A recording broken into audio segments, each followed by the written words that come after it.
7h, 9h, Europe 1 matin. Le livre du jour, Nicolas Caro, ce matin, un roman qui fait peur. Oula oui, mais écrit par un écrivain brillant, Jérémy Fell, qui sait faire, qui a du style, une voix, ça s'appelle Malgré toute ma rage, et ça sort au format poche. Il a une voix, Jérémy Fell, du style, mais n'empêche, il faut bien s'accrocher pour les 5 premières pages. Pourquoi il va fort? Vous savez, dans les montagnes russes, il y a ce petit moment quand vous montez doucement avant la chute vertigineuse, là, vous prenez la gifle immédiatement. Un psychopathe complètement dingue contemple sa victime. On ne sait pas exactement qui c'est, mais on comprend qu'elle a passé un très mauvais moment parce que nous sommes dans la tête du tueur, satisfait des atrocités qu'il a fait subir, et il est en passe de l'achever. On tourne la page, et ouais, c'est Chloé qui parle cette fois. Flashback, elle est trop contente, c'est trop stylé. Elle et ses 3 copines à peine 18 ans partent en vacances en Afrique du Sud, au Cap. Papa, maman ont les moyens, sauf chez Juliette, mais ce sont les copines qui ont payé le voyage pour elle. Ça fait donc Chloé, Juliette, Manon et Thaïs. Ça promet de très belles photos de plages paradisiaques sur Instagram et des tombereaux de likes en perspective. En plus, la maison qu'elles ont louée est superbe avec une piscine, évidemment. Et ça va mal finir donc. En tout cas, on sait qu'au moins une n'en réchappera pas. Pourquoi, comment, qui, on verra. Vous aimez les thrillers, Jérémy Fell est un des meilleurs dans le domaine, école Stephen King. Il aime explorer le mal dans la société, mais aussi en chacun de nous. Il avait publié Elena il y a quelques années aussi. J'ai encore des images de ce livre qui me reviennent parfois.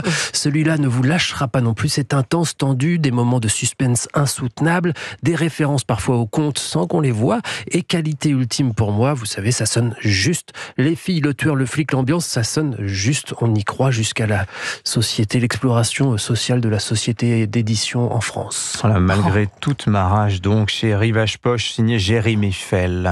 Les sorties cinéma, Laurie Choleva, on parle du nouveau François Ozon. Et oui, quand vient l'automne, un thriller sur la vieillesse, les non-dits et les relations familiales avec Hélène Vincent et Josiane Balasco.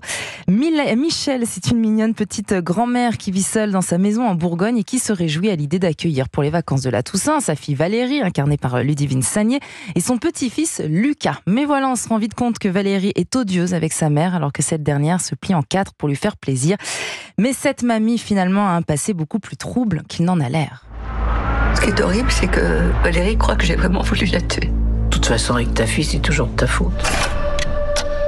Ce qui compte, c'est nous. Toi surtout. Je ne suis pas certaine qu'il s'agisse d'un accident. Tu es au courant de quelque chose ? Un film qui est construit comme un thriller qui nous tient en haleine du début à la fin, et même après la fin, vous verrez. C'est un film qui suscite la discussion. Voilà, François Ozon, quand vient l'automne donc. Autre sélection, c'est une suite très attendue. Ah oui, regardez cette musique, évidemment qu'on l'attend. Sûr.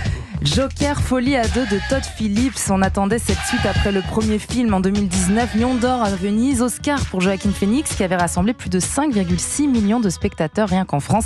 La pression est grande. Folie à 2 est complètement différent, faut le savoir. Rien que dans sa forme, on est vraiment entre le thriller et la comédie musicale. Et puis surtout, le réalisateur Todd Phillips choisit d'aborder le personnage d'Arthur Fleck, alias Joker, à travers l'amour et sa relation avec la tout aussi torturée Harley Quinn, qu'il rencontre en prison et qui est incarnée, bien sûr, vous avez suivi l'actualité, par Lady Gaga. Tu peux tout te permettre. Tu es Joker.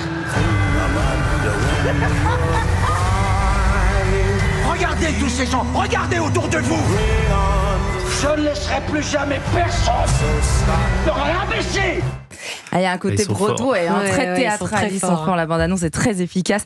La musique est géniale. Joaquin Phoenix bluffant, comme d'habitude. À nouveau amaigri, toujours avec ce rire glaçant.